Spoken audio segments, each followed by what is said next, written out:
And now we're live. Just like that, huh? Just like that. Wow. Yeah. Wow. Wow. Indeed. Yeah. As far as everyone's concerned, we just walk in here, sit at these computers, and bam. Push a little button. Yeah, that's about how it works. Yeah. Well, hold on, everybody. My favorite YouTubers just went live, and I gotta go like and follow their stream and do all the fun things. Yes. Oh, are they? Really? Mm-hmm. Yep. Well, would you look at that?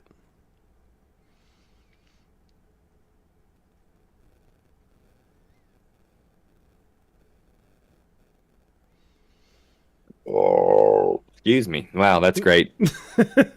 Yeah, that came out of nowhere. Had no time to reach for the mute button or nothing. Just boom. All right. Gave it Woo! a little like you like. Excuse me. Wow, that's great. Oh, I forget that my Yeah, that phone came out of nowhere. keeps Had no playing time to YouTube reach for the videos mute after I button or lock it. nothing. There we That's go. true. You gotta exit out now. It's the future. Yeah. The future of things. All right, Trey. Well, how's your week been? I mean, pretty standard. Just work and non-work and waiting for this to happen. Yeah. When's your How spring about break? yours? After this coming up week, so I've got one more week of work and then I got a week off, and man, am I ready for it. Oh man. Nice. Our spring break happens later than every other schools in this area. So I'm just sort of like, Thing. but Well, everybody else has to be in school longer at the end of things than we do. Well, not longer, but like they're pretty much done. Like they'll have Good Friday and then that's it. That's pretty much it for everyone. But we at least have our break closer to that, so we don't have to go as long until summer. yeah. When's like the last day? Like, when does summer start? My last day is May 26th. Yeah, dude, that's getting close. Yes, yes, it is. It's closer than certainly all my students think. Yeah, like I'm excited for you. You get the whole summer off, and yeah, just to get to hang out and be a dad, not have to go to work, and It's gonna be dope. Because last year, Juju was brand new. So all we really had to do was just keep her on schedule, feed her, let her sleep, feed her, let her sleep. Which I was glad that I was off and I got to help Emily do that in the first few months of her life. But now this summer she's one and she's gonna Oh, doing yeah. stuff and It's gonna wanting be to have fun. fun. Yeah, it's gonna be a blast. I'm so looking forward to it. yeah. She started eating real food. Okay. So yeah, it's like that transition from baby food and bottles to like actual food, to the point now where we start giving her certain baby food. She's like, What is this? Nah. Get Like, this nah, garbage out of here. nah. And I think she's starting to realize that I usually have some kind of good food, because whenever I have a plate now, she's like, Hey. what you got going on? Hey. Because I'm always like, here, try this. Here, try this. Yeah. I gave her chow mein the other night, and she was like, bruh. Yeah. Yeah. Yeah. It's fun when they're like 1, 2, and just like whatever you're eating, they're gonna eat it. It's just gonna be Yep. chopped up in little tiny pieces. Yep, that's pretty much all it is. Yeah. That's all it is. Yeah. All right. And How about your kids? They off baby food yet? well, we're recessing a little bit. Taking a few steps back. Yeah. Just blend everything right now. It's a phase. They'll grow out of it. Yeah. Everything goes right in the blender. Oh God. Because I know your kids eat like you do, so I'm Oh, thinking, yeah. oh God. You literally just told me you had what, tacos and Oreos, and I'm like, oh God. Okay, no, for real though. I'm super proud of them. Okay, because little backstory. Whenever I was teaching high school, I was teaching one of my classes I taught was home ec, and home ec was all seniors. I don't know how it ended up being this way, but it was kind of like the catch-all class, where like they had everything they needed to graduate. They're just sitting there. It was always the last period of the day. Because Dude, that sounds like a dope class. I'm not gonna lie. No, if I it was. a senior, I would want to take that class. No, it was, because some days, like, okay, so like half the year It's football season.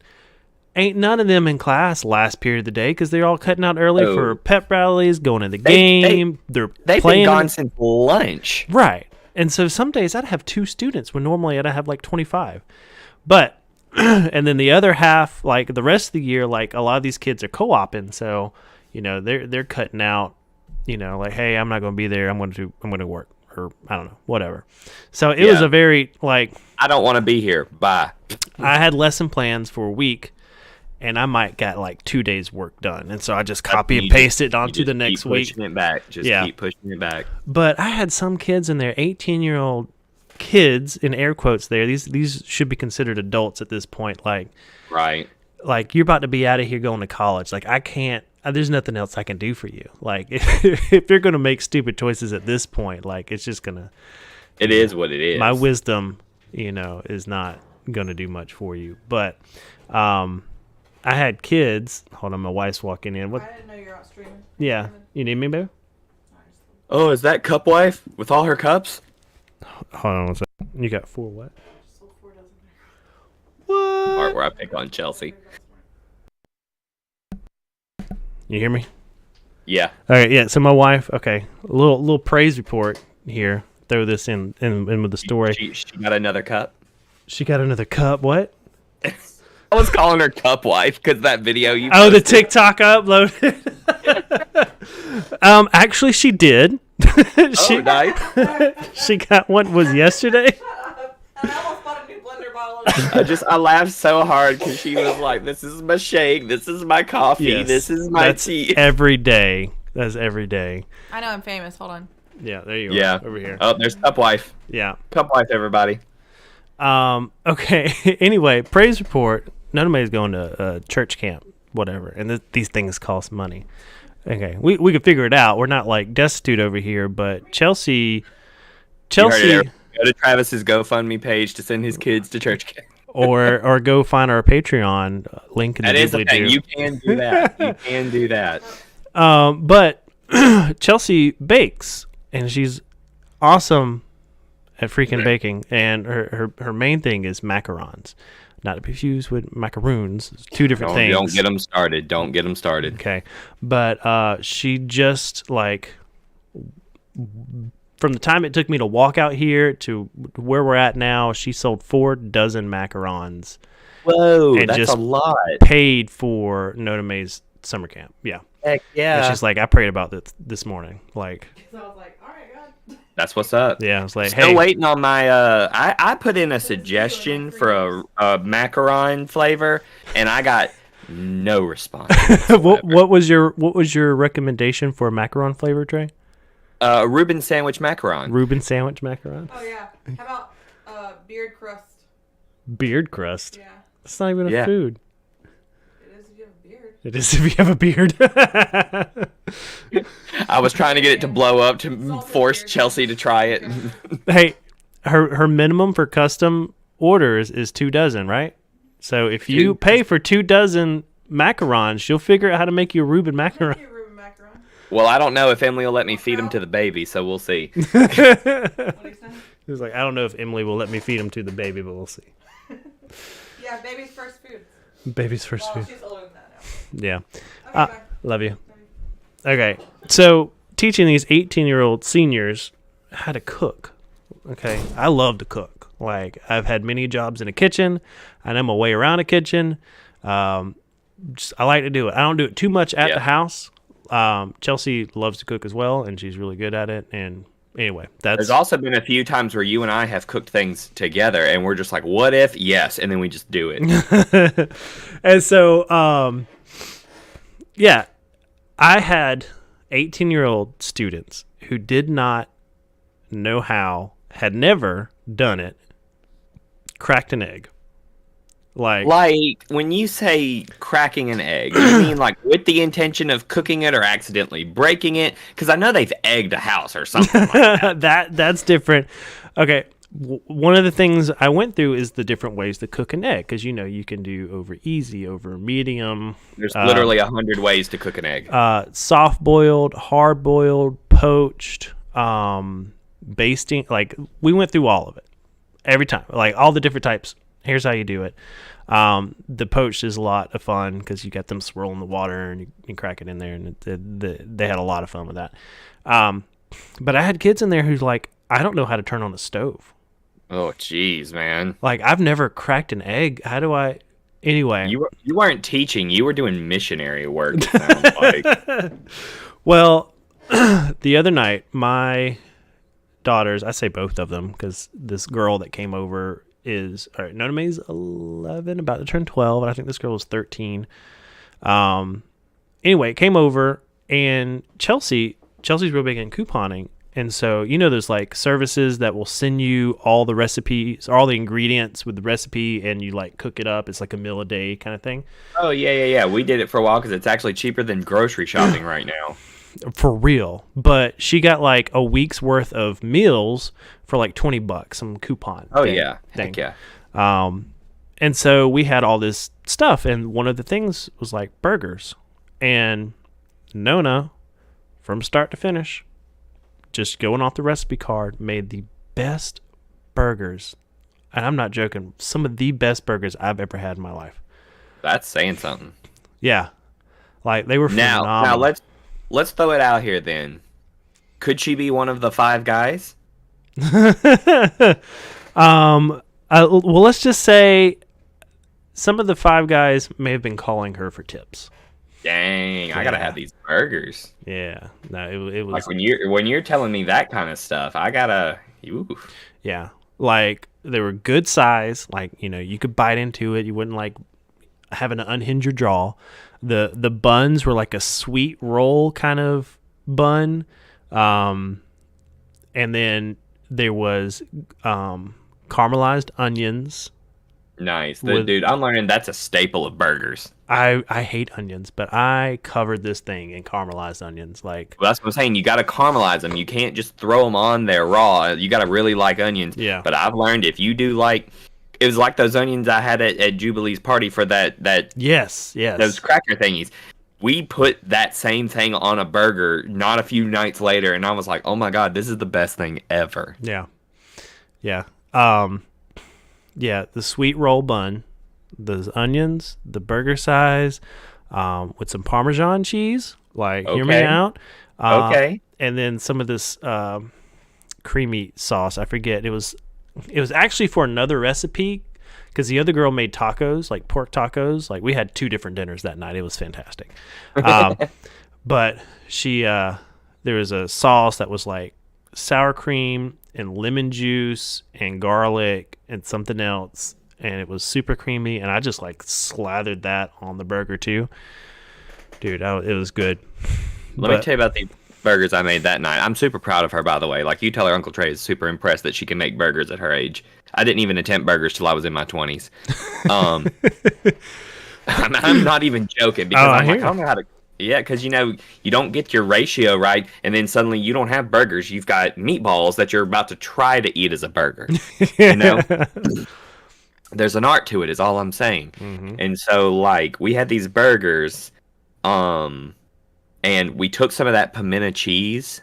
Oh God, I bet that was good. Yes, and I just cooked it on top, like you put the lid on it and you let the cheese melt. I just did a big old golf ball sized thing of pimento cheese on that burger, put the top on, let it melt, and then I put those caramelized onions on top. We may not eat burgers another way ever again.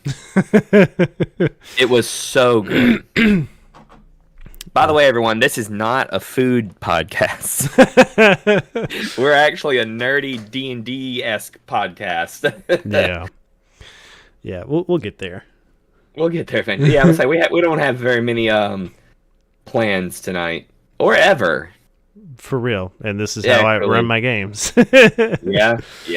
If you prep too much, then it just doesn't work out. Which is actually something I was thinking about talking about is game prep because okay.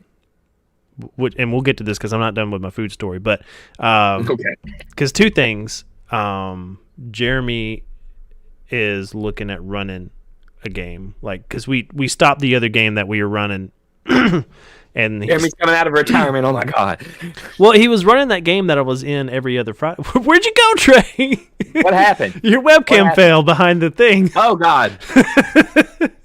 Oh God! Oh, great. Now everyone knows what monitor I have. Oh, no. Oh, this is great. Oh, God. This is great. Yeah, for our visual listeners. Oh man, this is God. this is going on TikTok. Oh, yeah. We got it. This is it. This is the just clip your of that. just your half of the screen. Oh, no, why? Hold on. Never fails. It's always high. I'm the Neville Longbottom of this podcast. Why is it always me? For our visual listeners right now, it's just the shot. Half the screen is me, and the other half is Trey's nose to his beard, because as he tries to adjust his webcam on top of his monitor. My God, it's not working, Travis. Okay, clip, press, stay. I'm scared to move now. All right, I gotta readjust you now.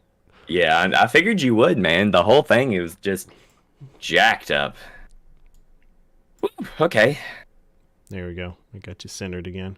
You're a little shorter than you were, but that's okay. We won't mess with it. Well, we'll just roll with it. See if I can put my chair up a little bit more. I'll sit up straight. Oh man, that's so funny. So your burgers. Yeah, well, okay, just the food thing. Like, I'm just like, we homeschool, and like the life lessons are abundant in the house, and so like it's not out of the normal for me and Chelsea to be in the bed at like 10 a.m. on a weekend, just kind of like half asleep, and Eden Claire gets up, goes in the kitchen, makes toast, scrambles her a couple eggs with some cheese, and puts her dishes away, and just like makes herself breakfast at 9, going on 10, 10 next month. That's awesome, man. I mean, that sounds perfectly normal to me, because I grew up in the same kind of house. Like, where I grew up, you start cooking at an early age, So, yeah, I get it. Like, you want to cook, you want more than just cereal or ramen, you got to make it, man. You got to teach yourself a lot of the time. So, kudos to her. Kudos to her. Yeah. But yeah. So, welcome to your new favorite D&D or tabletop RPG podcast, where we cover more than just everyone. We're just now getting started. where we cover more than just D&D, but a broad spectrum of tabletop RPG related topics, systems, ideas, thoughts, tips from the two brains of longtime game masters. We love tabletop RPGs. We love, just really anything and everything about them. And we're here to kind of spread that love and hopefully get you interested in participating in the hobby. My strong desire is, if you're listening to this and you've dabbled in it and you've like, you know what, D&D sounds really cool. Like, I want to get you behind the DM screen. Like, I think we need more DMs, because it is not as scary as you think. It is not as hard as you think. And if you're like, but I really like, having my character and like role playing my character. Well, guess what? As a DM, you've got limitless characters, and you can get put to role play all of them. And you can put as much love and backstory and whatever into an infinite amount of those characters. So yes, I'm excited. But speaking of preparing for a game, as a DM, I remember first starting out. Like, I remember my first game I DM'd for you guys with what's like Nelso's Fever Dream or whatever we did. Yeah. I had gobs and gobs and gobs of pages of just like this, and then what if they do this? Well, I need to write out 5 pages for if they make this decision, or I need to write 10 pages in case they choose this, and blah blah blah. And and starting off, you'd be like, I gotta be prepared. Like, what's gonna happen? I have no idea, because my players are crazy and I don't know what they're gonna do. And Travis was at a disadvantage because he had me and Natalie at a table, and if you've ever seen any table scraps from the channel, you know when Natalie and I are across a table from each other, our goal is to cause as much chaos as possible. Yeah. And so that's what we did. We did not care that it was Travis's first time dungeon mastering. We did not care that he was nervous. We did not care anything other than we're about to just run this train off the rails. And that's what we did for the next 3 hours. Yeah, it was good.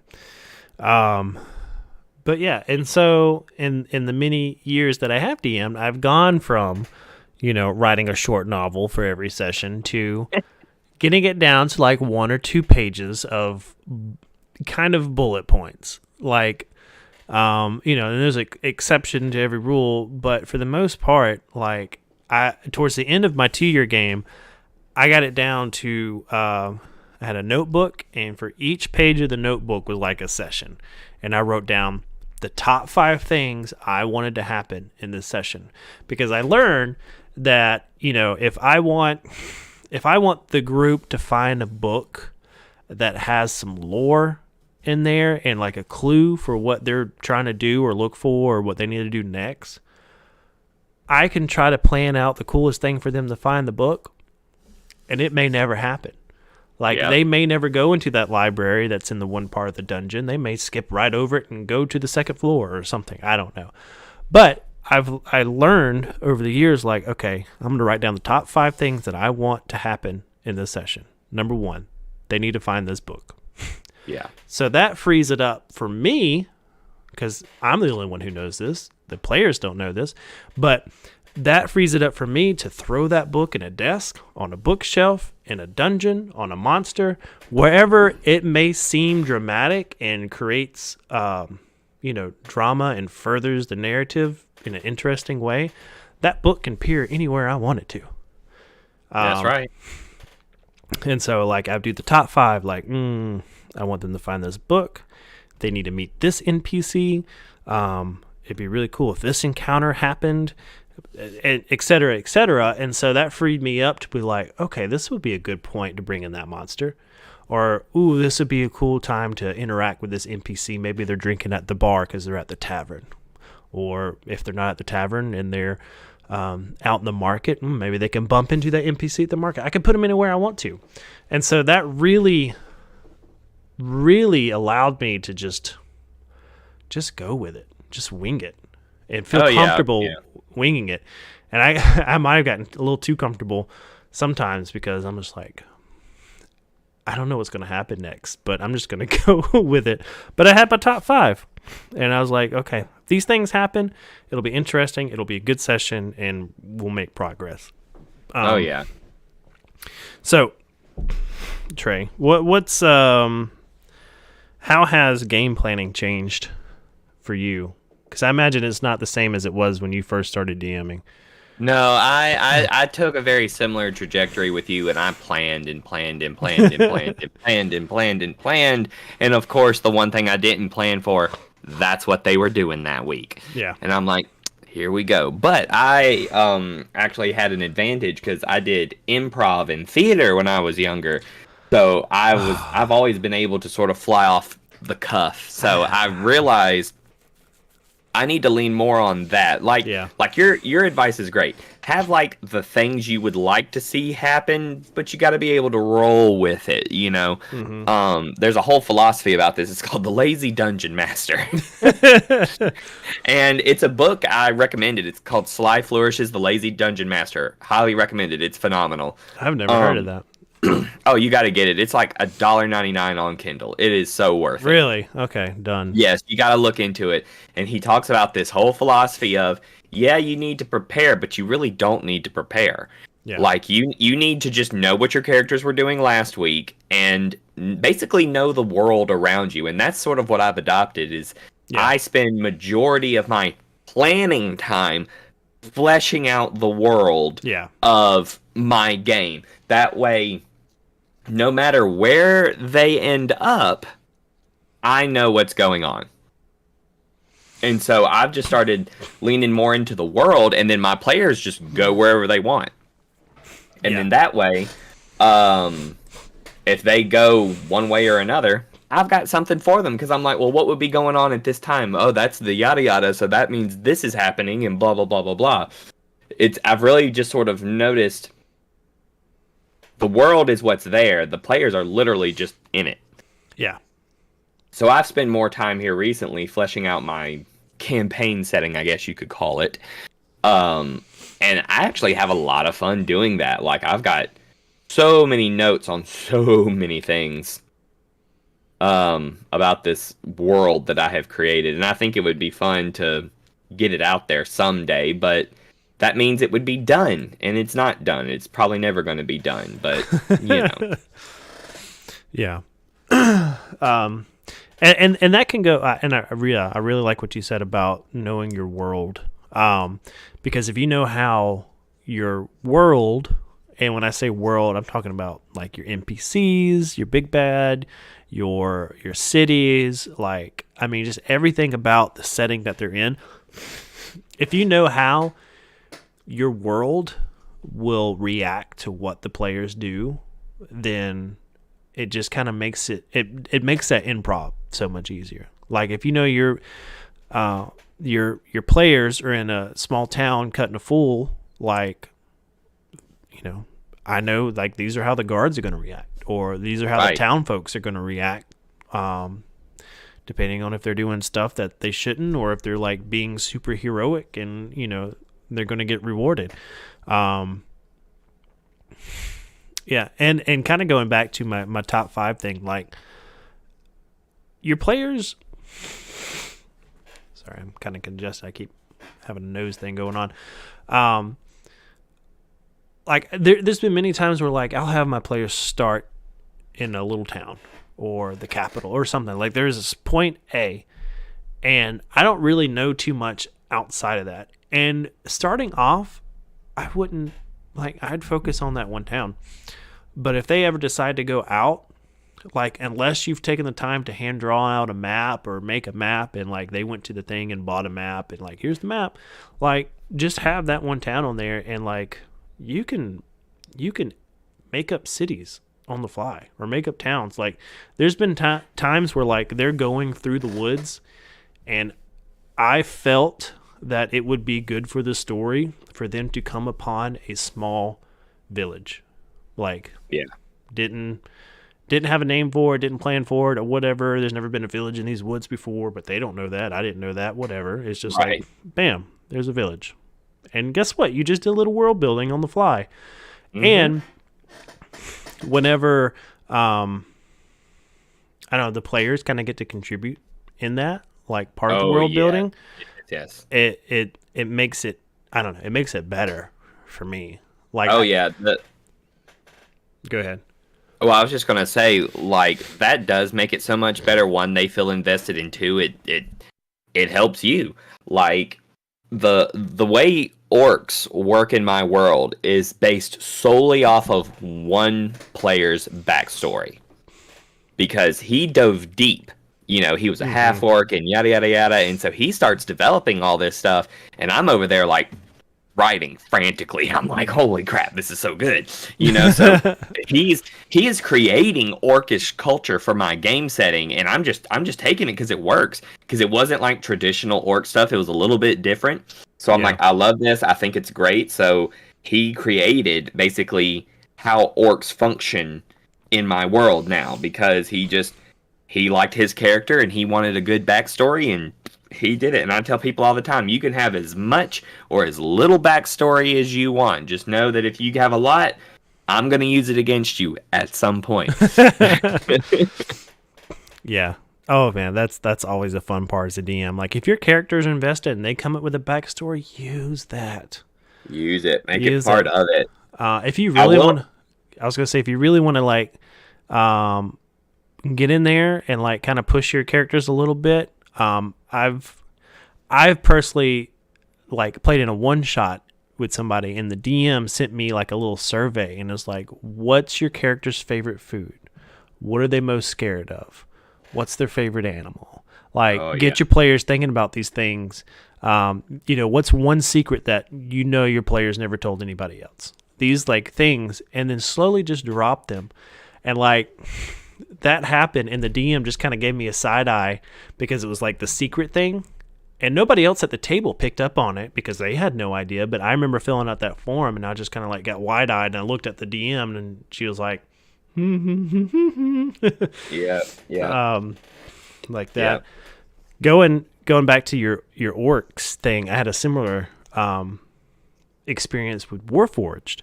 In my 2-year game, we had somebody join in maybe like halfway through. We had somebody drop out, and I had a spot open, and so they wanted to join. I've known this person for a good while and knew he liked to play, and he had like a theater background, and he's very musical, and he's just like very loud and boisterous, and I was like, yeah, I bet he'd be a good part of the team. And he was. It was great.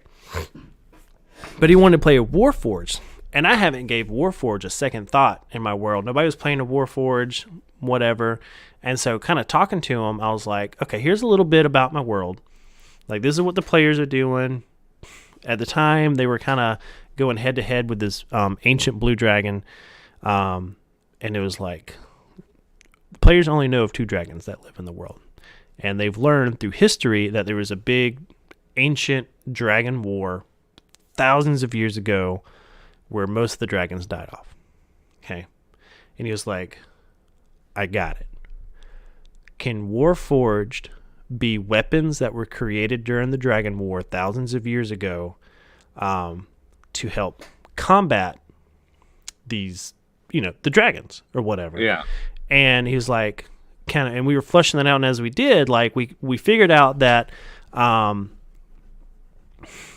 there was going to be 40 units, like, and his character name was Unit 41, so he was kind of like the last one made, but they were all made using souls of people that were once living, and most of it was through like volunteer. Like some were like, great warriors or great scientists or like very specialized people in whatever they were good at.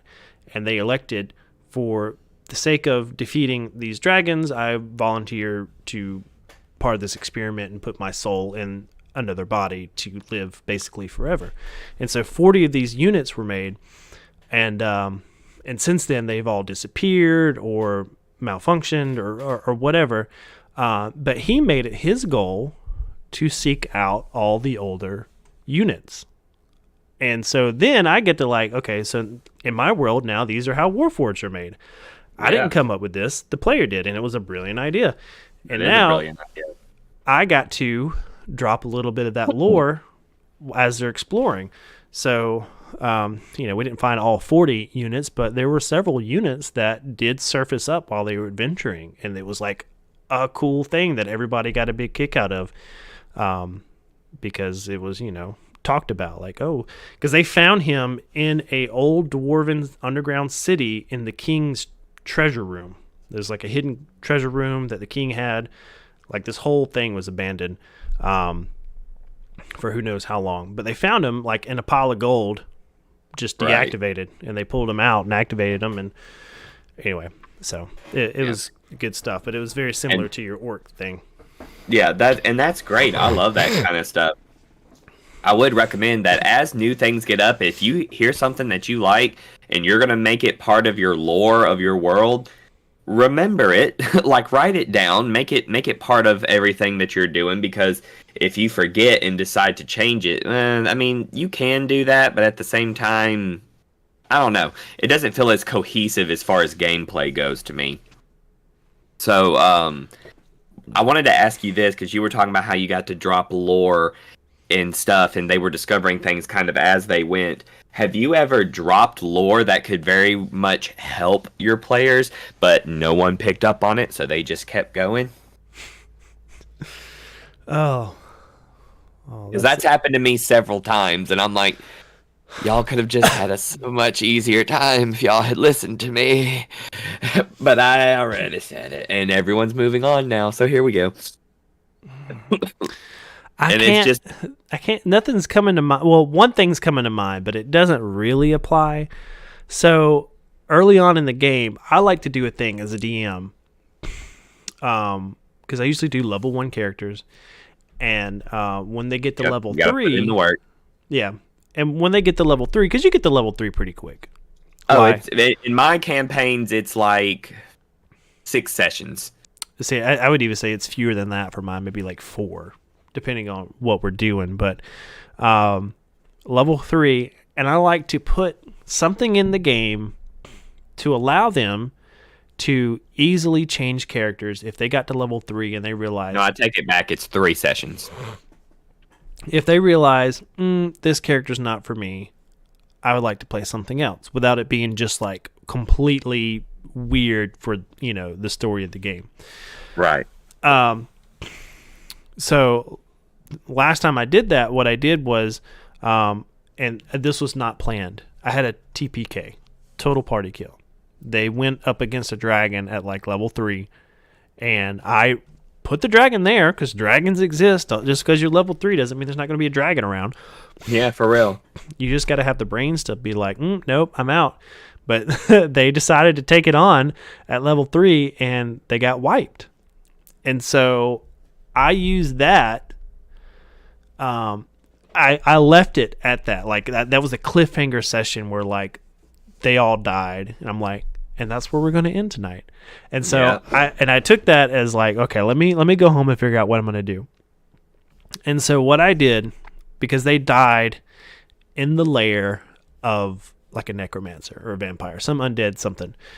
And next session they came back, I role played it out. I was like, you guys wake up, and everything's a little bit foggy, and it's really hard to see. Everything's murky, and you realize as you kind of come to that you're in some kind of liquid, like you're completely submerged. You're actually like in some kind of capsule, like, and as you look around and feel around, there's no way out, but for some reason you're not having an issue with not breathing. And as you come to your senses, the bottom of this tube that you're in opens up, and you're just sucked out real fast with the water. And as you're sucked out, you fall a good 20 feet, and you land on this hard stone floor. There's a drain in the middle, and all the water goes down. And as you look around, you see the rest of your party. And from there, I gave them a choice. They could be their original characters that died, or they can be another character that just happened to also have died at some point and was getting experimented on, because they came to find out. And it took them like, and this is kind of tying back to like, did you drop lore and nobody picked up on it? It took them a good 2 or 3 sessions after that to realize that they were all undead. I'm about to say, because I can tell exactly where this is going. Right. Yeah. It was not, they did not catch on. But I gave them a chance to be like, the character that died or another character that was also in these tubes. And so I think one player character did take me up on that, and they changed characters. And so when they all landed there on the stone floor, it was, a different character. And so that still gave them a binding event that kind of, gave an excuse for them to all to be together, because sometimes it's difficult to introduce a new character. But if you're all getting pooped out of tubes in the same room together, then, you're automatically, okay, what happened to us? Let's work together and get out of here. So, but yeah, they were undead, and they played a good bit of the game as undead characters, which was not completely broken. They had some advantages. They didn't have to eat or drink. Right. Poison, not a big Poison deal. didn't do anything. They could breathe underwater, or just not have to worry about breathing Not have underwater. to breathe, yeah. But other than that, I didn't give them like resistance to piercing damage like some undead have. That implies full skelly. Right. So I think the eating not and drinking. to nitpick it, but that's the way my brain would go. Right. Same. Yeah. And let's be honest, as DMs, and I think other DMs can agree with this, I don't babysit them with their food No. and their water. No, me either. Oh my god, no. Right. And so the fact that they were undead and they didn't have to worry about it anyways, that just made the game easier for everybody. So If I were playing this, I would be like, well, because like, could they pass for not undead in places, if I mean or was it pretty obvious the whole time? they looked fine. They weren't like Okay. walking around with like flesh falling out and stuff. They Right, didn't 'cause have I was gonna say, if it was obvious that I was undead and did not need to eat, as a power play to some NPC, I would eat food in front of them. They're like, he doesn't have he definitely, it's to where it would just be like me mashing food and it just like fall out of my face or something like he no. he doesn't have to eat. So why is he eating? What is he doing? No. Yeah. So, didn't have to. If something did like detect undead or something, oh yeah, they would show up. Oh yeah, of Stuff like course. that. And I could hear the argument. Somebody would say, well, like, oh, the resistance or immune to poison, that's really broken. Well, Not really. don't throw poison attacks at them. Like, if you really want to Yeah. hurt them, throw some, what was it, holy, or divine smite type, Oh, yeah. whatever power that is, the And divine. that's super interesting because now all of your quote-unquote bad guys are paladins of good aligned gods. Well, I had, oh crap, what was the name of the order? Oh, I can't remember the name of the order. At some point in the game, there was a order of paladins roaming around the lands looking for, they were also fighting against these dragons and some other undead that was getting spit out because of the necromancer that turned them undead. Order, what was it? The order, I can't remember the name of it. I've probably got it in notes somewhere, but yeah. And so at one point it was really tense because this order were good people. They were fighting undead. Our player characters are for the most part good, neutral, but they are undead. But they had to do a thing where they had to team up with these paladins and really just like, not give them a reason to like check their undeadiness. Yeah. And so it made for some interesting adventures. Eventually they caught on to the fact that the party was undead and they butted heads. But anyway. Yeah. That's really cool though. And like as I do more and more games, I find myself wanting a challenge, and this is going to sound super cocky, but like I want to sit down with people and they're going to play first time, 100th time, don't really care. And I want them to all just sort of come up with an idea of what kind of game they want to play, and I kind of want them to try to just throw me for a loop. Like even if it's something as simple as we want to do I don't know, this game where we're all samurai. Can we do a samurai game? Yeah, buddy. I'm gonna get back with you and I'll see what I come up with. Like I want to be able to like flex or not flex, but use my DM muscles in different ways, if that Right. makes sense. Yeah. Where it's like, oh, these people are really into this kind of story and they want to do this. Let me see what I can come up with for them to tell a really great story and all of that different kind of stuff. Because I'm telling you, man, as I do more and more dungeon mastering stuff, I've been convinced of two things. One, it doesn't matter what system you're using, it's all 5th edition anyway. Second, yeah, there's the hot take for this week, everybody. Second, enough research can turn you into a great storyteller. So that's really what mine boils down to. Don't make the system complicated and just research what you need to know, because it's out there, Oh yeah. So I really want somebody to just be like, hey, we want to play this kind of game or this kind of game, because I'm like, I don't get to do a lot of dungeon mastering outside of my regular group, and that group's down to like 2 people, which is fine. There's nothing wrong with that. But I don't know. Like I would love to, like you said, I would love to have new people. I love introducing people to this hobby, to this game, and all the different kind of stuff. Like we were hanging out one time with our group of friends who are, I'll call them grown folks because they don't play D&D. And we were talking about hanging out and playing like games and stuff like that. And somebody, I think Emily said something about somehow D&D got brought up, and I kind of gave them the nutshell pitch of what D&D is, and somebody said, "Oh, that actually sounds like a lot of fun." And I went, like I got like super excited to the point where I was like, "Well, this is yada yada yada." I was like, and Emily was there, so I was like, would I teach them how to make characters or just make them characters to start off? She goes, "You just make characters on who you think they would enjoy playing." So that week I made characters for all of them.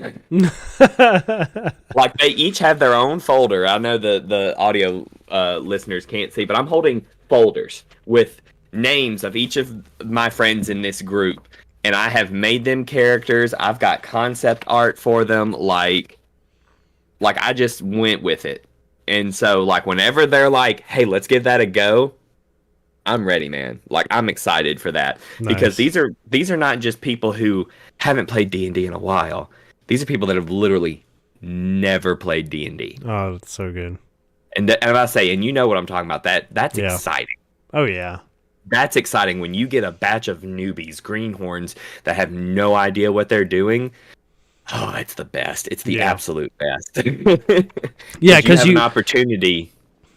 I was gonna say you inevitably come to the point where they're like, I wanna, can I make the chair levitate and pretend that it's a ghost and try to scare the guard? I'm like, you absolutely can. Absolutely, you can do that. If you think about it, you can do it, sir.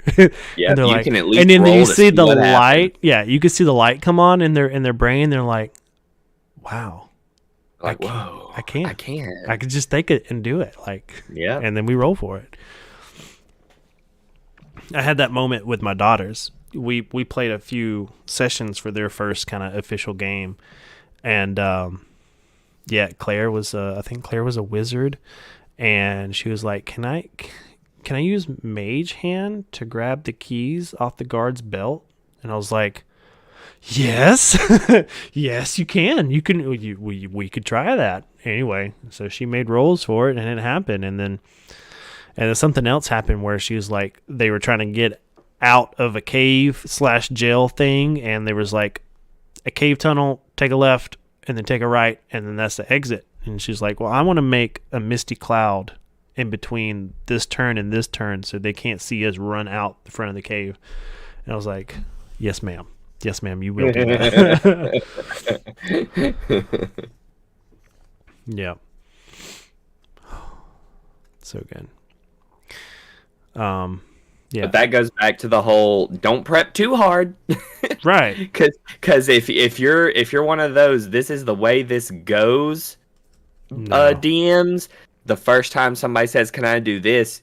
If you're sticking hard and fast to your plan, you have to say no. And then that light that Travis was talking about in their eyes, Burns you get to out. watch it die. Yeah. And that's a terrible place to be.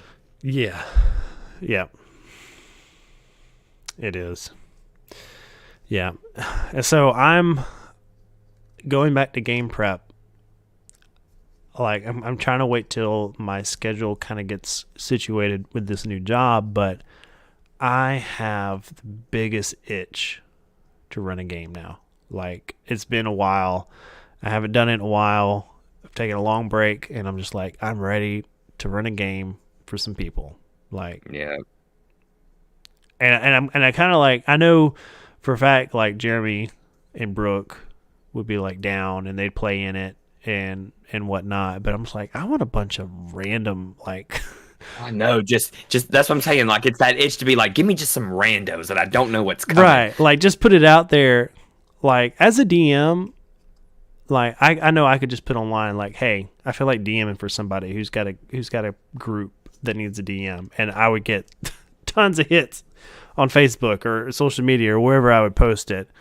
And it's kind of like I know for a fact one friend of mine had a group that he was playing with, but the person who was DMing just kind of couldn't do it, and so the groups died out. But the group wants to play, they just don't have somebody to DM.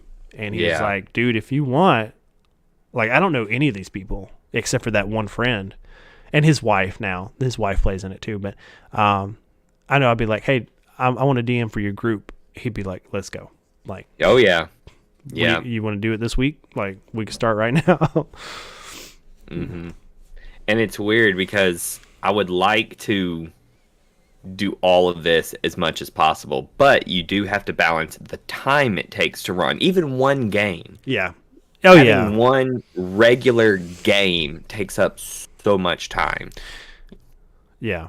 And that's the thing. Like, if I start running a game, like, I have the possibility in playing in one right now, but I don't think I want to. Like, I want to run a game. Like, I think I'm good playing now. Like, I played for a little while in Jeremy's game we had going, and I'm good. Like, I don't think I want to balance two games. Like, even though one's DMing and one's playing, like, let me just focus on DMing. Like, I think that's what. Right. Yeah, and you go back and forth on it. You know, you're like, I've been doing this a while. I would really like to play, but the thing is, if I play, I want someone who is going to really quadruple down on DMing. You know, like, because I'm gonna, as a now DM who really understand how things work, I'm coming to play. Yeah. You know what I'm saying? Like, we ain't just gonna go through the motions. We play D&D, son. And you're either gonna love me as a player or like I can't be your dungeon master. You know, like it's gonna be one of those two things. But hey, I don't know. I just wish there was more of it around here. Although it's funny, we're talking about this. I had a former student text me today, either today or yesterday, and he said, "Hey, this is random, but I have started dungeon mastering," and he said the group I'm doing it with is my family. And I was like, "Okay." And he goes, "Do you have any suggestions for ways to make maps, because they are demanding maps, like they want maps?" And I'm like, "Oh, well, It's funny you should ask, because yes, I know all the things." So I told him about, Dungeon Draft and a few other ideas, and I was like, I said, you can use like the module maps, but here's the thing: anything that's pre-made is likely going to be licensed, and you have to pay money for it. But I told him about Dungeon Alchemist. I'm like, you buy it one time and you got it. The kicker is going to be printing these maps if they're wanting physical maps. But I really liked that he reached out and was like, "Hey, I want a dungeon master, tips, tricks, help me." That kind of stuff. Because like you said, we do this show, we do this whole channel because we just love getting people connected with these hobbies and these things and all of this other kind of cool stuff. Yeah. And, when we can crack the code and figure out how to do this full time, we're going to start a dungeon master company. And it's going to be amazing. Yes. I'm switching screens here. I'm going to pull up a resource that is fantastic, and it's free. And there's like a pro version and a free version. Free version's just fine. Like if you want to make some world maps or whatever, give me a second. Let me see. Here we go. Let's do boop. And then it was not set up for this, but this is important. There we go. And let's put Trey behind there. Ooh, not that far. Here we go. Oh man, Incarnate. I love this website. Yeah. And I told him about this. I told him about this Dungeon Draft. And I'm like, man, Incarnate, because Incarnate has come so far. Like, when it first got going, it was a little, but I made my first ever map on Incarnate, and I love this thing. You're right. This is a great, great resource. Hey, Incarnate, call us and get on the show, homie. Yeah. No, this is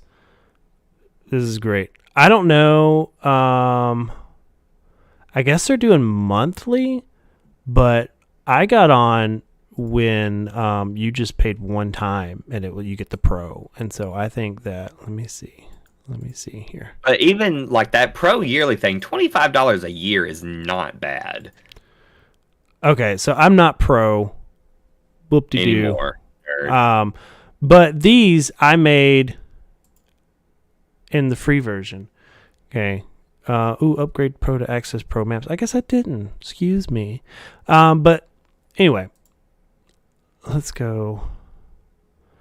Here's some examples, and I'm trying to just find like this. This is super easy, and it's like painting with a brush. Like, Yes. you want land, you just paint where you want land. You want water, you paint where you want water. And it's like a stamp almost. If you want trees somewhere, like, you just take the tree brush and you just paint trees on. Like, it makes it super simple. I cannot like praise this tool, and it is free. Like, you can make this just like you see it, free. The only thing that comes with Pro is like higher resolution maps that you can make. Let's see. You get a little bit more export at 8K if you need to do that. You can upload your own custom asset. So like if you get some little art stuff from online somewhere, you can upload that. Commercial use, like if you're going to use this and sell it for whatever reason, and up to 15,000 maps. I'm never going to make 15,000 maps. Like, No. like I'm going to make it, I'm going to save it in my computer and then forget about it. Anyway, so Incarnate, there's a awesome subreddit for it too. If you're on Reddit, you can go there and check it out, and people post stuff that they make all the time. And just like, hey, here's a map I made if you want to use it. Like town maps like this, man, this is so cool. Yep. There's so many things out there now. Yeah.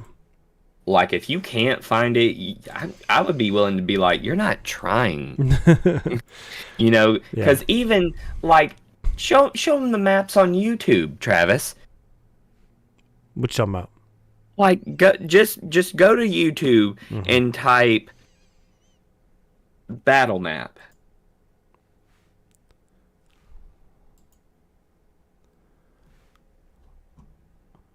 What kind of stuff comes up? What kind of map can you use on YouTube? Well, just trust me on this. Go Okay. to YouTube and type in battle map. Battle map. What you know about them? What? Stop it. Yes. Yes.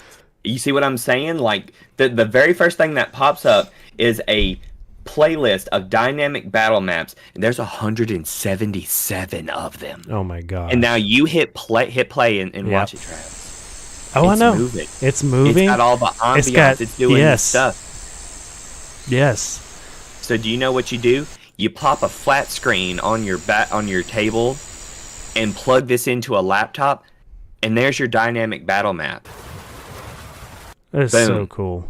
And it's got the grids, and there are so many different kinds. Yeah. Yeah. That's too cool. So it's like, you need a situation. There you go. There's your situation. Now, me personally, I don't really have battle maps until there's actual combat going on. Like, if you're role playing, that's theater of the mind. Right. Oh yeah. You know, like, that's how I do that. But, you know, kind of back to the original point, if you can't find stuff at this point in the game, you're really not trying, because there are so many things out there for free and all kinds of different stuff. And yeah, you could go as detailed into it as you want. You can get a 3D printer and custom make all your minis if you want to.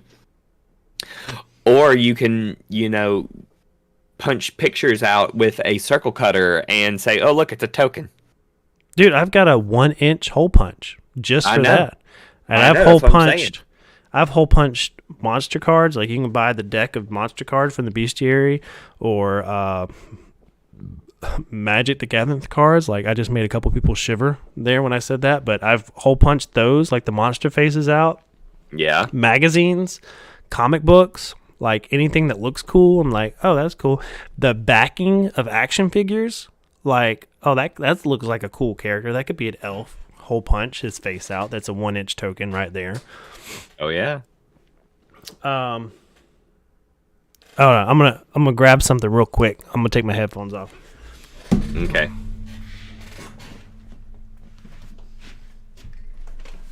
He's wearing his old man nightshirt.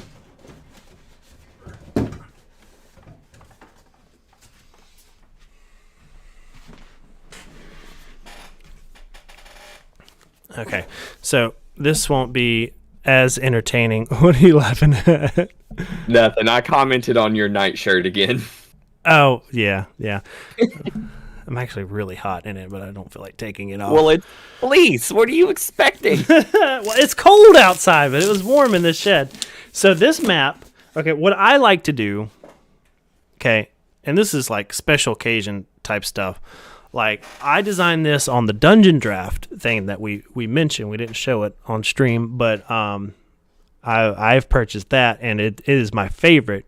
It's a little bit cooler to me than Incarnate, but Dungeon Draft serves a different purpose too than Incarnate. Dungeon Draft is for dungeon type things, battle maps, Yeah. whatever, not necessarily maps that you would navigate like an overworld thing. But obviously, whenever I DM, not obviously, but whenever I DM, I have a big brown gridded map, like the wet erase leather looking one, that I draw on the fly for the encounters, blah, blah, blah, blah, blah. But when there's like a real big, like story significant event going on, I do like to design something out in Dungeon Draft, and I design it to the size of my large battle map because it's just a good size. I forget how many inches by inches it is, but I'll design something on there, and then I'll take that file to like Office Max or something and print it out. And so here, I know it's kind of blurry because my camera's doing stuff, but I've printed out this really nice dungeon. Like, yeah, let me turn the blur off here. But and now I have this custom map for future use that I don't know, I just have forever. There we go. Okay. So this is like a cave thing with like the built-in part and then the cave going here, different directions. But man, you want to see your party go like, oh, that's so cool. You know, when you whip this out from nowhere, like, and they weren't expecting it, and it gets thrown on the table, and they know some stuff's about to go down. Oh yeah. And yeah, it's just cool. It's Dungeon Yep. Draft. Check it out. It's I told one of my characters about this tool, and she was a wizard, and we were high level, and so I forget what the name of the spell is, but it's basically the one where you can summon a doorway to your own personal mansion whenever you want. I can't remember the name of the spell, but we spent a lot of time in that mansion, like a lot of downtime, a lot of role playing. You know, if we're going somewhere or need a safe place to be for the night, we get a long rest in, like we all went into the mansion, or the characters did. I was the DM. But we spent so much time there that she bought this program, designed her whole mansion out in the program and printed it, and had it laminated. And we played at her house at the time, and she just kept it on the table. Like if we were fighting or something, like we had the other battle map on top of it. But if we weren't, just moved it to the side, and there's her house. There's her mansion. That was the player home, basically. Yeah. So it's Yep. cool stuff. And like, you do not have to be artistic at all. It's like a stamp. Like you're just painting tunnels and putting pre-made furniture art. Like, you want a yeah. table? Here's a top-down view of a table. Click. Yeah. And you can even go even more basic than that. One of my go-to ways to do maps and stuff is that I have taken foam board and I have made pre-made modular pieces of maps. So that when it's like, we're in a room about this big, 5x5, right there, ready to go.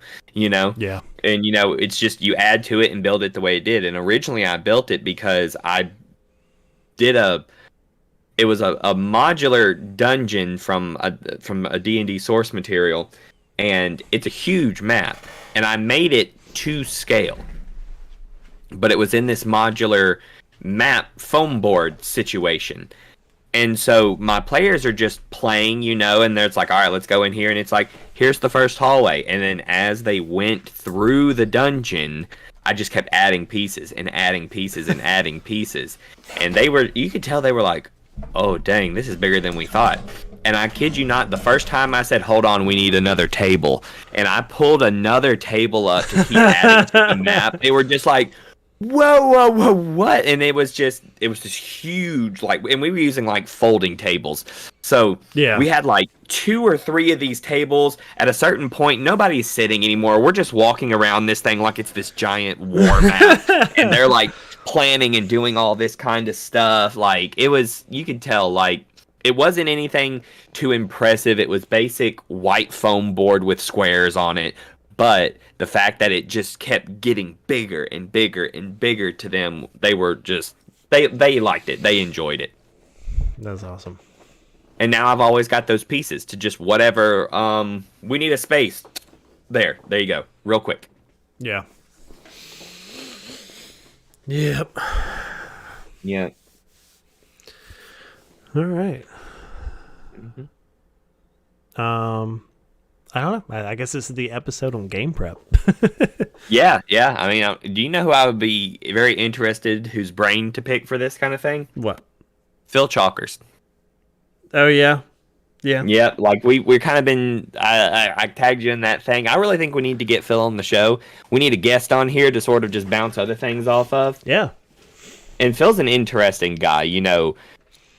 I firmly believe that Two Beards would not be as big as we are if not for Phil Chalker. Because Phil gave us a chance to do stuff in the nerd community in the area when no one else cared.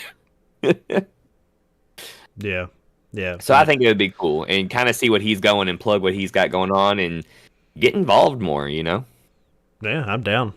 I'm down for that.